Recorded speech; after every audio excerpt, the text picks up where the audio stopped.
ना खिचली है जब क्या जब आप कला जानते हैं कि आप दिन भर में औसतन करीब 22,000 बार सांस लेते हैं? कभी गिना नहीं ना? और क्या ये भी कि आपकी अगली सांस के लिए जरूरी ऑक्सीजन का मिलना इस बात पर निर्भर है कि आपसे मीलों दूर किसी समुद्र में एक बड़ी सी शार्क मछली एक छोटी सी मछली को खा पाएगी या नहीं? क्यों यकीन नहीं होता है ना? चलिए कोई नहीं, आइए आपको ले चलते हैं एक ऐसी दुनिया में जो आपसे हजारों मील दूर होकर भी आपके अस्तित्व का आधार है।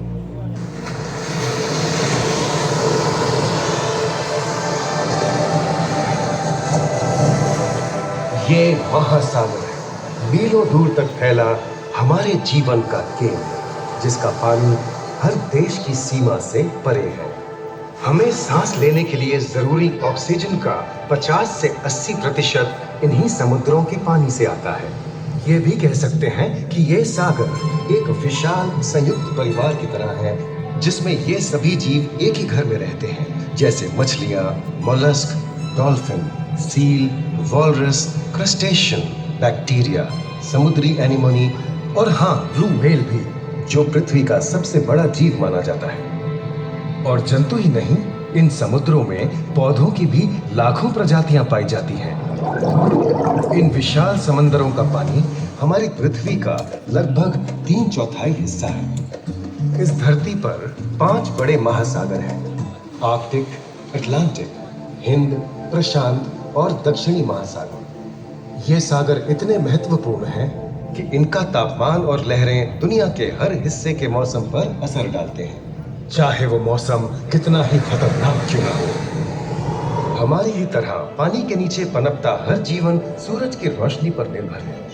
जी हाँ जनाब, सिर्फ ये जंतु, मछलियां, पेड़ पौधे ही नहीं, बल्कि बैक्टीरिया जैसे सूक्ष्म जीव भी सूरज से ऊर्जा पाकर खिलखिला उठते हैं। ये देखो मिस्टर ऊदबिलाव, कितने मजे ले रहा है। देखा इसे, अपने चेहरे की पोजीशन ऐसे बदल रहा है जैसे किसी स्पा में स्टीम ले रहा हो। और वो चली मैडम व्हेल इठलाते हुए सनबाथ लेने। और ये चोकर मछली यानी क्लाउन फिश, ये तो गाना भी गाती है भाई, बिना किसी सुर ताल के। हाँ, ये राग समुद्री जानती है और कोई खतरा महसूस होने पर ये कभी गुर्राती है और कभी चहकती है। क्लाउन फिश है ना।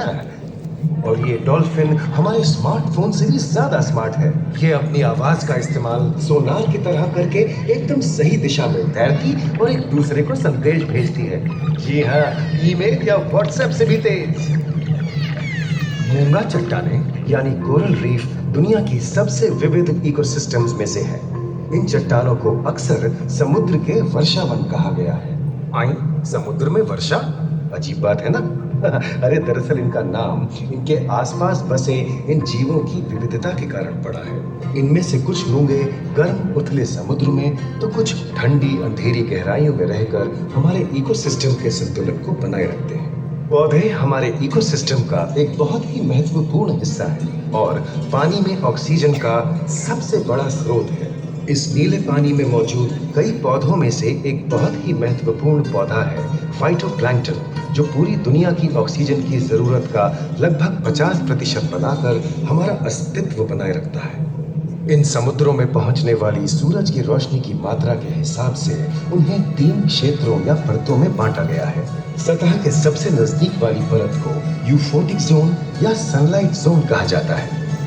जाहिर है कि यहाँ सूरज की सबसे ज्यादा रोशनी पहुंचती है और 90% समुद्री जीवन इसी परत में मौजूद है।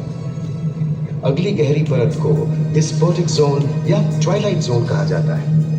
इस परत तक सूरज की सिर्फ 1% रोशनी पहुंचती है, जो पौधों के जिंदा रहने के लिए काफी नहीं है। तीसरी और सबसे गहरी परत एफोटिक जोन या मिडनाइट जोन है।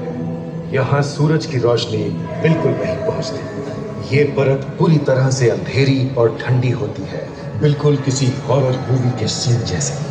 ये कई जगह पर इतनी गहरी होती है कि यहाँ आसानी से माउंट एवरेस्ट जैसे ऊंचे पहाड़ भी समा सकते हैं। और इसकी सबसे गहरी जगह है प्रशांत महासागर में मरियाना ट्रेंच।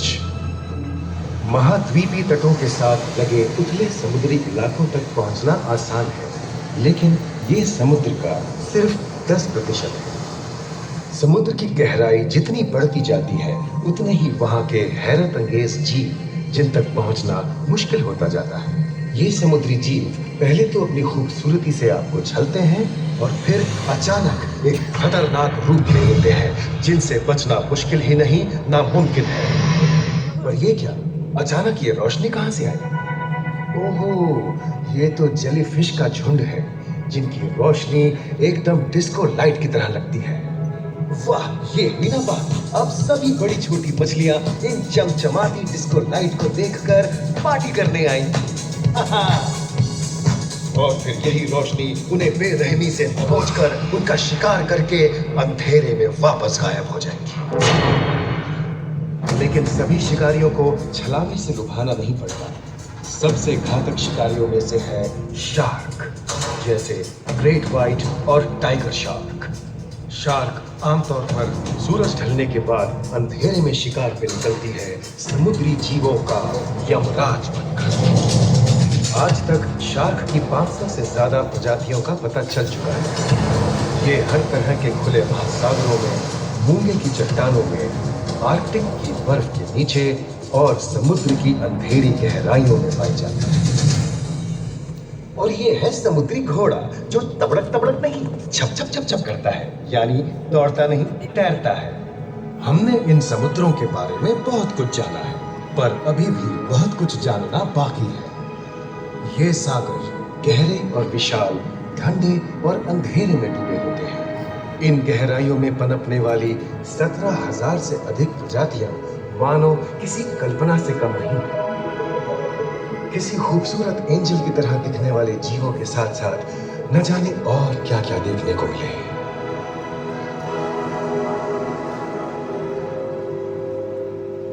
इन विशाल सागरों के इकोसिस्टम इनके बाहर तक फैले हैं। खारे पानी की खाड़ियां, समुद्रों, समुद्र तटों और नमकीन दलदली इलाकों तक। मानव जाति दशकों से प्लास्टिक, जहरीले रसायन, तेल और ऐसी कई चीजों को पानी में बहाकर समुद्रों को नुकसान पहुंचा रही है। कई समुद्री जीवों या मछलियों की दर्दनाक मौत और उनकी इस तड़प का जिम्मेदार हमारी मानव जाति ही है। पिछले कुछ दशकों में वैज्ञानिक पैमाने पर सामने आए खतरों में से एक बड़ा जलवायु परिवर्तन है, जिससे महासागर गर्म हो रहे हैं और ग्रीन हाउस गैसों की अधिकता और ऑक्सीजन की कमी के कारण इन समुद्रों का अम्लीकरण हो रहा है। सागरों के इस तरह गर्म होने से पानी का स्तर बढ़ गया है और बर्फ की चादर पिघल रही है।